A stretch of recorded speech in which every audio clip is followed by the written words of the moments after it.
بینەرانی ئازین سڵاوتان لێبێ من یادگار فایقم ئەمشەو بە شێوەیەکی ڕاستەوخۆ لە شاری سلێمانیەوە لاگەڵتانم بۆ پێشکەشکردنی باسی ڕۆژ لە باسی ڕۆژی ئەمشەو لەگەڵ مامۆستا عادل نووری کە یەکێکە لە نوێنەرەکانی گەلی کوردستان لە پەرلەمانی عێراق مەبەستمانە قسە لەسەر کۆمەڵێک تەوە بکەین لەوانە مەبەستمانە ئایا کاک عادل تاکە پەرلەمانتاری سەربەخۆیە لە پەرلەمانی عێراق ڕای چییە لەسەر ڕیفراندۆم و ڕای چییە لەسەر ڕێکەوتنی لایەنەکان و نزیکبوونەوەیان لە یەکتر و کاراکردنەوەی پەرلەمان مەبەستمە پرسیاری ئەوە بکەم ژمارەیەک لە نوێنەرانی کورد لەگەڵ بڵین عەمار حەکیم دانیشتن و قسە لەسەر ئەوە کرا کە بە شێوەیەک لە شێوەکان هەڕەشەی کردو ئایا دۆخی عەرەبی عێراق لە ئێستادا هی ئەوەیە بتوانن هەڕەشە بکەن و پرسیاری ئەوە ئەکەین ئەوترێت ئێستا کاتی ڕیفراندۆم نییە کەواتە گەر ئێستا کاتی نییە کەی کاتی ڕیفراندۆمە و مەبەستیشمە پرسیاری ئەوە لە مامۆستا بکەم زۆر جارە ئەوترێت کە ڕیفراندۆم دەستکەوتە بۆ پارتی دیموکراتی کوردستان مەبەستمە بزانم ئایا فعلاً ڕیفراندۆم و سەربەخۆی تەنها موڵکی پارتیە یاخود و بەم شێوەیە یان بڵین وای لێکرێ وا بکەوێتەوە بۆ ئەوەی دەنگی نەخێ یاخود بەرەی دەنگی نەخێ فراوانتر بکرێ لەسەر ئەم پرسانە قساکەین لەگەڵ جەنابیان مامۆستا عادل نووری پەرلەمانتاری کورد لە پەرلەمانی عێراق ماندوو نەبن ئێوە تازە لە نەخۆشیەکی قورس هەڵساونەتەوە ئینشاءڵڵا میشە لە شتاق بن سوپاس بۆ دەرفەتەش کە یەکەم جارە دوای نەخۆشیەکەت دەرەکەویتەوە سوپاسی جەناب دەکەین پرسیارەکەکەم و توانیت قسەکەی خۆش بکەی بڕای ئێوە لەسەر ڕیفراندۆم چیە وەکو کوردێک کە لە 2003ەوە لە پەرلەمان یاخود لە عێراقن لە دوای بڵین ئەوەی پێوترا پرۆسەی ئازادکردن و ڕزگارکردنی عێراق و وەکو کەسێکیش کە تاکە پەرلەمانتاری سەربەخۆی لە پەرلەمانی عێراق بەناوی خوا سوپاس بۆ جەنابەت و سوپاس بۆ تەرحیب و بەخێراتنە و سوپاس بخوا کە دوای ماوەیەکی درێژ لە میدیا دابڕام من زیاتر لە مانگێکە چل ڕۆژ ئەمە یەکەم دەرکەوتنمان لێرەوە سوپاس و پێزانین بۆ هەموو خۆشەویستانی کە دڵیان لەگەڵم بوو بە دوعای خێر بە نزا لە ڕەمەزانە و لە کاتی نوێژەکانیانە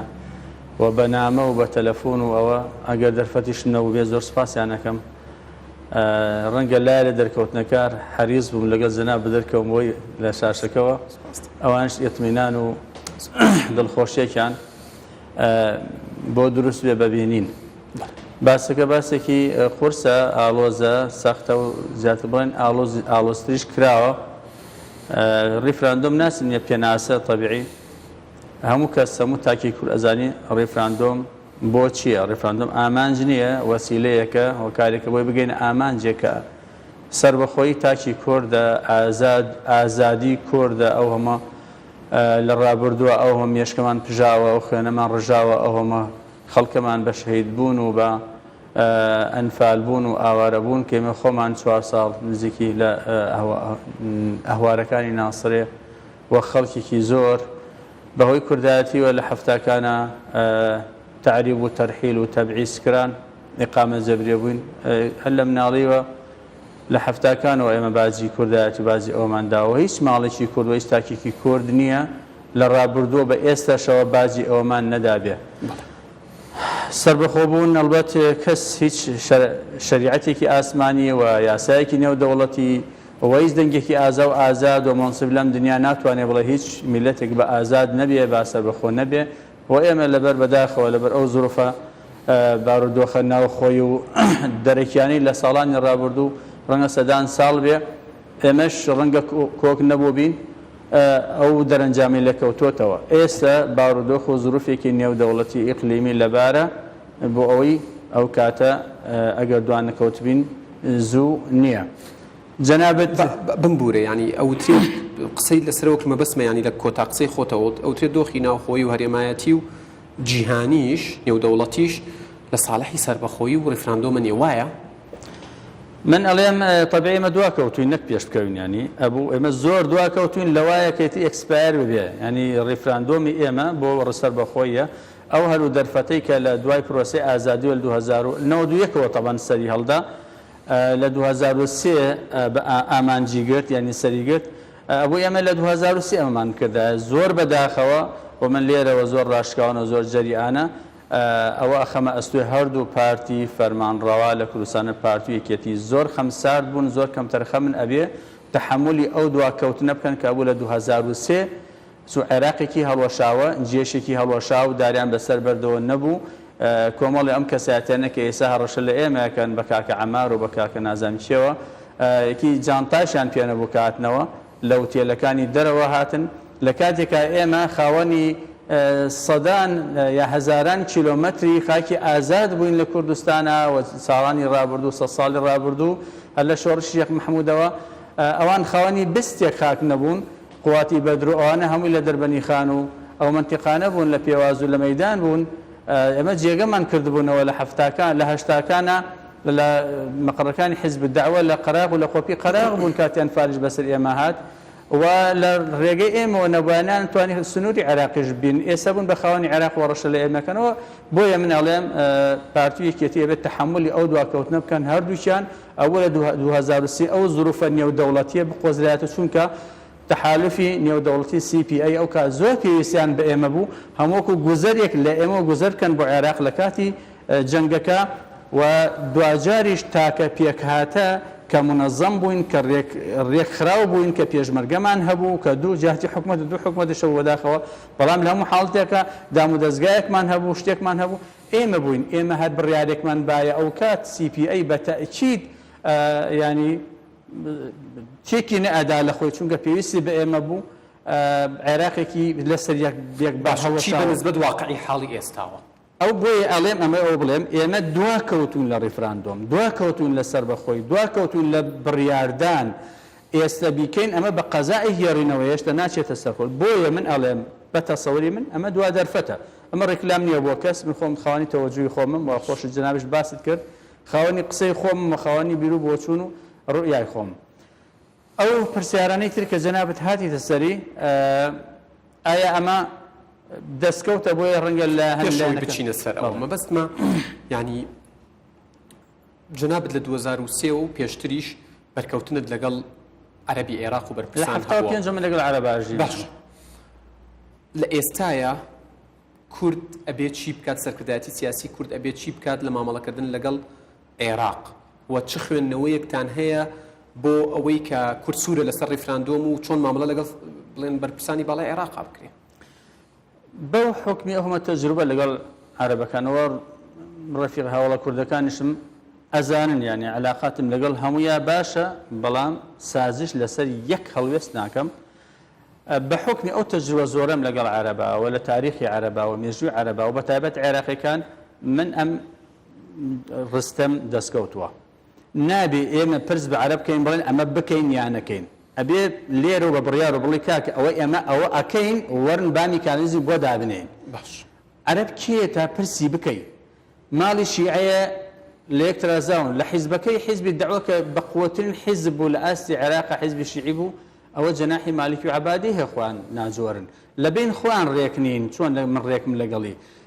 عەمار حەکیم و حیزبی دەعوە کۆک نییە سەدرەکان و مالکی خوێن لە نازام کاسی سەری یەکە ئەخۆن کەی ماڵی شیعی کۆک و ڕێکە تا من بچم لەگەڵان کۆک و ڕێک بم کۆلکومیان لەگەڵە شیکەمەوە کەی سونی عەرەب خۆی سەری هەیە تا من بچم پرس بە سونی عەرەب بکەم کەی سونی عەرەب و شیعی عەرەب خۆیان ڕێکن تا من بچم بڵێ ئەمە کورد و ئەوە عەرەب کۆ عەرەب یانی شتێکمان نییە بە ناوی ماڵێکی عەرەبی نەماڵی سونی نەماڵی شیعی لەبەر یەک هەڵوەشاون لە یەک محافەزە لە یەک ئیدارە هەر یەکێ بەجۆ تەنها لە یەک شتا متتەفقن لە فەساد و دزی مەلەف و دۆسیەکانە لای من ئەزانم وەزارەتەکان من تەوزیع کردووەکو وەزارەتی بازرگانی شەکرەکەی عایدی فلان حیزبە ڕۆنەکەی و زەیتەکەی عایدی فلان حیزبە چاکەی عایدی ئەوەیە برنجەکەی بەس تەنها لەوە ڕێکەوتون کەواتە پەیامی تۆ چی بۆ ئاراستەیی لە هەرێمی کوردستان کە بانگەشە بۆمانەوە لەگەڵ عێراقەکە من قسەی مزایدە ناکەم بەڵام ئەوە ئینتیحارە من پێم وایە سازش نابێ بکرێت لەسەر مەسەلە چارەنووسازەکانمان شتێک نییە ئێستا لە ئێستا بە ناوی عێراق ئاسمانمان ئازاد نییە یعنی ئەوتە فەرموو ڕۆژێ ساڕوخی ئێرانی بەسەراچیە ڕۆژێ ئەو فەرموو مەلەفێکم لە بەردەسە وەزارەتی نەقل ڕۆشتووە مەمەڕێکی جەوی بەبێ ئەوەی وەزیر ئاگادار بێ و بێ ئەوەی ڕئیسی وزارا ئاگادار بێ و حکومەت و پەرلەمان مەمەڕێکی جەوی بۆ بۆ قواتی تەحالف کردوێتەوە بە دەیەهای کیلۆمەترە ینی ئەوە جەریمەیەکی گەورەیە فرۆشراوە دەستگا ڕسمیەکانیش ئاگادار نین، ینی ئاسمان فرۆشراوە، زەوی فرۆشراوە. کامەیە ئەو دەوڵەت مواسساتی کە تۆ بچی مامەڵی لەگەڵا بکەی بڵێ وەڵام من دەوڵەت و مواسسەیە بۆ خۆم دروست دەکەم، فەرموو جەنابەت واژۆم بۆ بکە. ئەگەر واژۆی هەبووە دەوڵەتی بۆ خۆی دروست ئەکرد، کەسێ نەتوانی خۆی ڕێکخا، ناماڵی خۆی ڕێکخا، ئایدیای بۆ ئێستش نییە، بیر و بۆچوون و بەرچاوی بۆ ئێستی بەرپی خۆی ڕوون نییە تا بۆ داهاتوی عێراق و داهاتوی تۆش. ئێستا بە عەمەلی من پەرلەمانتاریشی عێراقم، ئێمە سوێنمان خواردووە کە بە پێی دەستوری عێراقی بەرژەوەندەکانی خاک و خەڵک و هاوڵاتیان عێراق پاس، بەڵام من بە تەحەداوە ئێڵم شتێکمان نییە لە ڕووی واقعیوە ناوی عێراقێکی سەربەخۆ پەرلەمانتاری کوردمان هەیە زۆر بانگەشە بۆ ئەوە کاتکە لەگەڵ عێراق بمێنینەوە وڵێت ڕفراندۆم خراپە و باجەکەی ئەدەین و یعنی ئەمە لە سوودی کێ؟ من نازانم کێوە ئەڵێ بۆچی واڵێ لە شتێت و ڕەبۆ ڕەدولفعل ئەوە طبیعی قسەیترم هەیە لەسەرەوە، بەڵام پەرلەمانتار نابێ بەڕەت فعلیش نییە بەتەنها. ئێمە نوێنەری ئەو خەڵکەی نابی عادل نووری ڕای خۆی بێنێ فەرزیکە ئەبێ ڕنگدانەوەی ئەو واقعی کە هەیە و پێشبینی بۆیە تۆ پەرلەمانتاری حتمما ئەو خەڵکە دەنگی بە تۆ داوە وای زانێت تۆ تۆزێ نەفەس درێژیت، دووربینیت، جیهانبینیت، پێشبینیت فراوانتر بێ لە یەکێکی ترگینا کاتێ لیستێکی انتخابی 100 کەس بۆ دابەزیوە 50 کەس بۆ دابەزیوە کەسێ 2 کەس 4 کەس 10 کەس هەڵبژێردراوە حتمما هاوڵاتی ئومێدی وایە تۆ تەمسیلی خۆت نەکەی، تەمسیلی ئەو خەڵکەی تر بکەیت. بۆیە من ئەڵێم ناکرێ مزایدە یان مساومە یا سازش لەسەر مەسیر و داهاتووی هەزاران ساڵی ڕابردووی هەزاران ساڵ و داهاتووی هەزاران ساڵی ترکەی کەی ملەتێک لەبەر مۆقف هەڵوێستێکە من لە مامۆستا ئەدگار تووڕەم یا کۆمنتێکی لە فەیسبوک بۆ نووسیم یا سوکاتێکی خوانەخواست پێکردم. ئەمە ئەم کورتە نەفەسیە، ئەم بیرتەسکیە نامانگەێنتە ئەنجام و ئێمە ڕەنگە باجی ئەوەمان دابێ. بۆیە من ئەڵێم ئەبێ ئێمە پێ برین بە برینەکانمانە خەریکی شتی تر بین، ڕەدولفیعلیشتی ناوماڵی خۆمان وامان لێ نەکە لەگەڵ دوژمنەکانمان ینی جۆرێکی تر مامەڵە بکەین. ڕیفراندۆم علاقەی بە بێزاری ناوماڵی کوردیوە نییە. ڕیفراندۆم بەرامبەر عەرەبە، بەرامبەر تورکە، بەرامبەر فارسە لە دوا ڕۆژە تەبیعی. ئەم قسەی من کە بەس ئەوەی ڕیفراندۆم ئەنجامی چی لێکرێتەوە باسی دەوڵەت و سەربەخۆیە. دەوڵەت و سەربەخۆش ئێمە ئەو کات لەگەڵ وڵاتانی ئیقلیمی وەگەلانی چواردەوروان مامەڵی پێ ئەکرێ. بۆیە مەسیری ئێمە لێرە تەمان لەگەڵ عەرەبایە، بەڵام کوردانی باکوور تەبیعی لەگەڵ تورکایە و ڕۆژەڵات لەگەڵ عەرەبە لەگەڵ فارسایە. بۆیە من ئەڵێم نابێ هەڵوێستێک وامان لێ بکە ئەوەی کە چەند ساڵە شەیدمان لە پێناوە داوە تا چەند ئاساییە کوردی خۆمان کار بکات بۆ ئەوەی خەلەل و کەم و کوڕیەکانی ناوخۆ بە عەرەبی و بە فارسی و بە ئەنگلیزی بدات بە وڵاتانی دەرەوەی کوردستان بۆی دژی کوردستان بەکاری بێن. ئەمە بینیومە بۆ ئێمە بەست مەڵای تۆپسان. ینی بە ئەنگلیزی خەلەلەکانی ناوخۆ ئەدرێ بە بەرپرسانی دەرەوەی کوردستان بۆ ئەوەی دژمان بەکاری بێننەوە. ئەمە تا چەند شتێکی گونجاوە؟ ئەمە کاریسەیە ماڵکاولیە. بە تەسەوەری من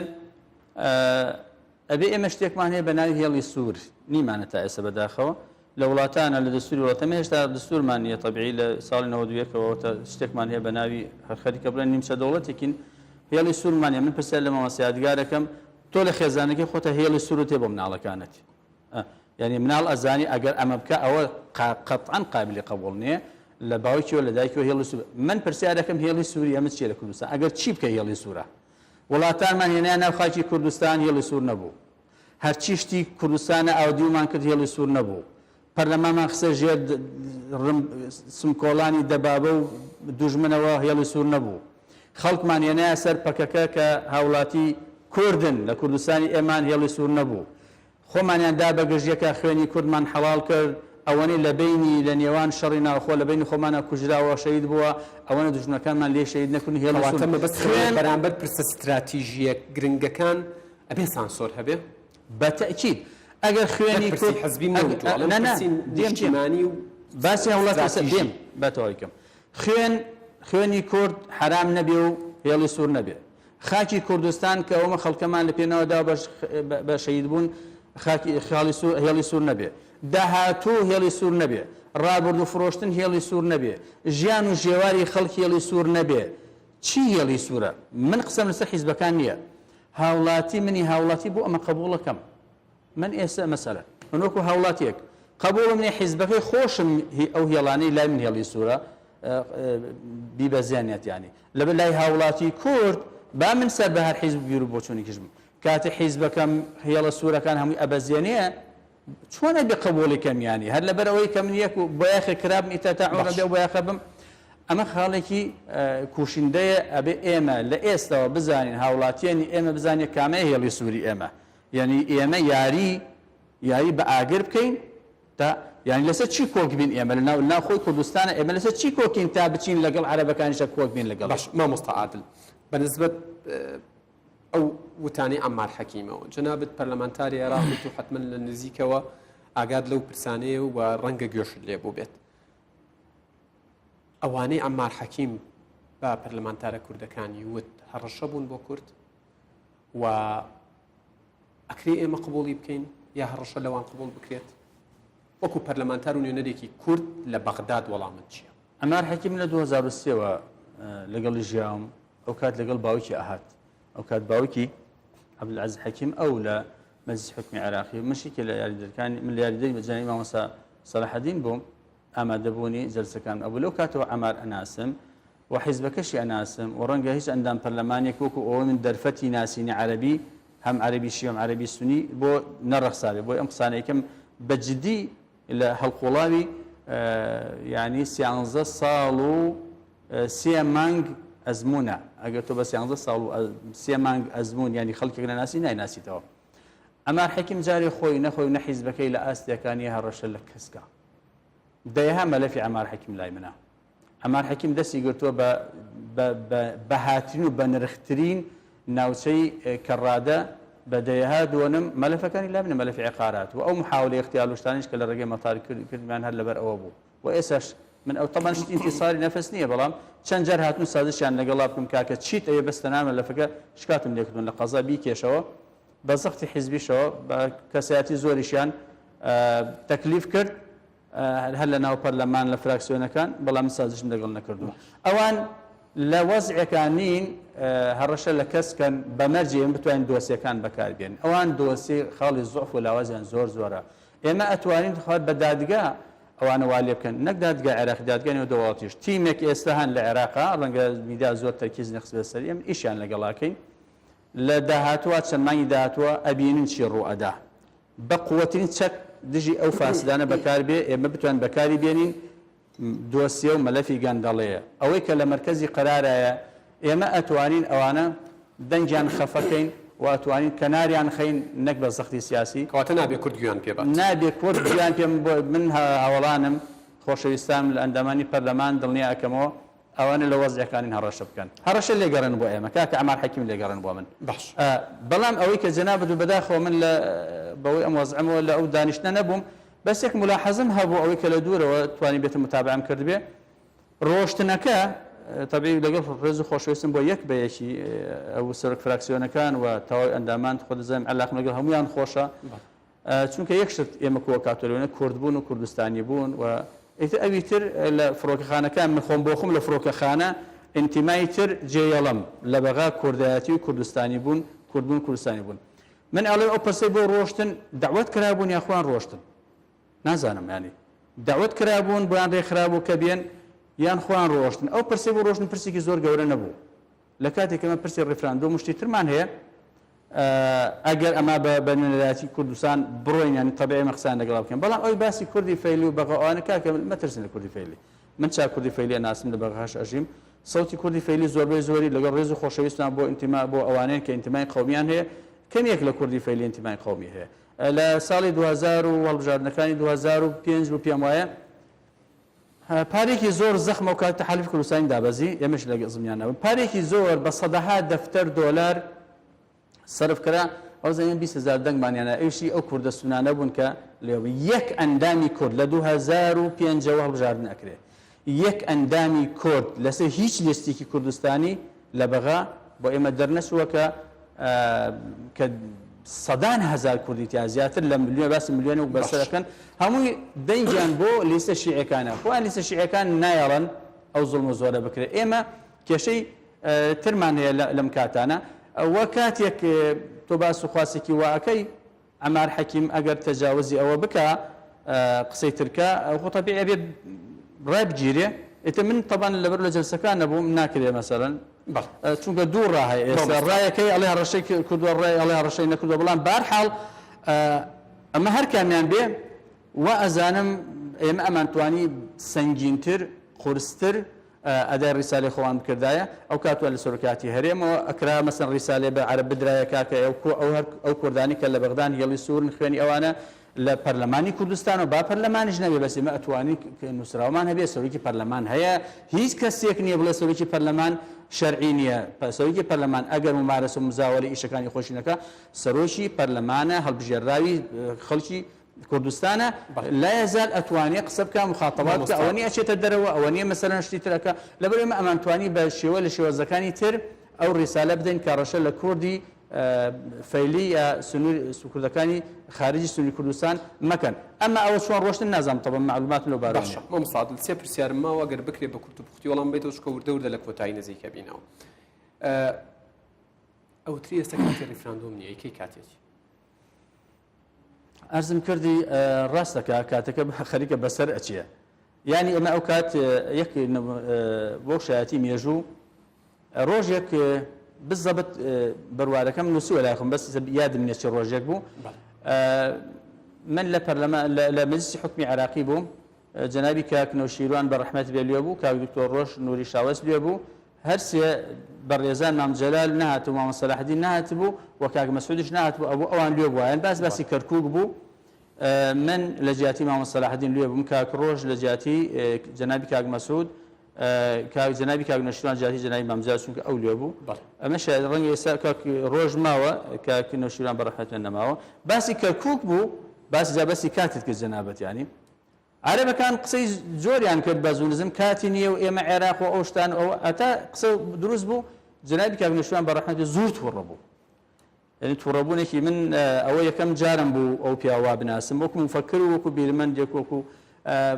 شۆڕژگێرە ناسی بووم بەڵام وەکو ئەوەی کە لە گفتوگۆ شتا یەکەم جار بوو ئەو پەرچە کردداری بینمەوە زۆر تووڕە بووە تا هەنێ قسەی کرد ینی بە کوردی هەنێ قسەی کرد خۆش نیە بێڵم لێرە ئەوانە نێکیان تێگەشتن لەبەرەوە لە ئێران ژیابوون فارسیان نەزانی هەڵسا ڕۆشتە دەرەوە لە کۆبوونەوەکە من هەڵسا ماتم کاک نەوشیروان ئێمە خۆمان لێرەی ئێستا کاتی جێشتین کۆبوونەشتنێ تەمەەن تووڕە بووە تا ئەوتی ئەمای ئەوەنین ئەمانە نەحیوارن لەگەڵا بکەن نەگفتوگۆ ئەمە چیچی هاتەوە ئەو هاتنەهاتەوە جەنابی کاک نەوشیروان ئیتر نەها نەگەڕایەوە بەغدا یەکێتی کاک عادل مورادیان پێم وایە لەگەڵ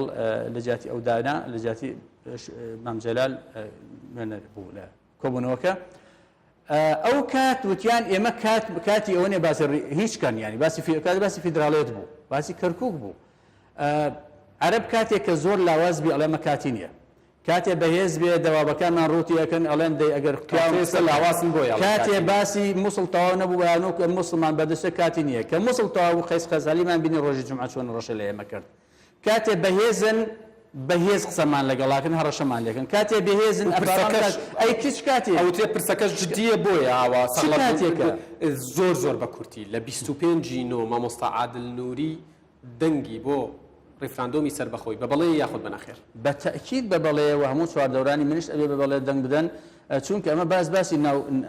ناکۆچی نییە لێ آخر قسە مەکەم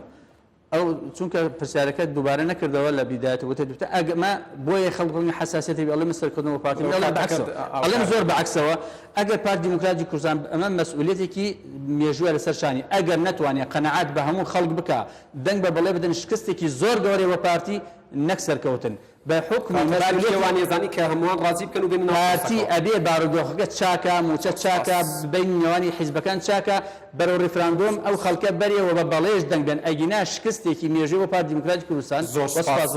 زۆر سپاس بۆ مامۆستا عادل نووری پەرلەمانتاری کورد لە پەرلەمانی عێراق سپاس بۆ کاتی بە ئێمە و بە بینەرانت بەخشیمان هەربژن بینەرانی ئەزیز باسی ڕۆژ کۆتایی هات تا بەرنامەیەکی دیکە بەخوای گەورەتان ئەسپێرم ماڵتان ئاوەدان بێت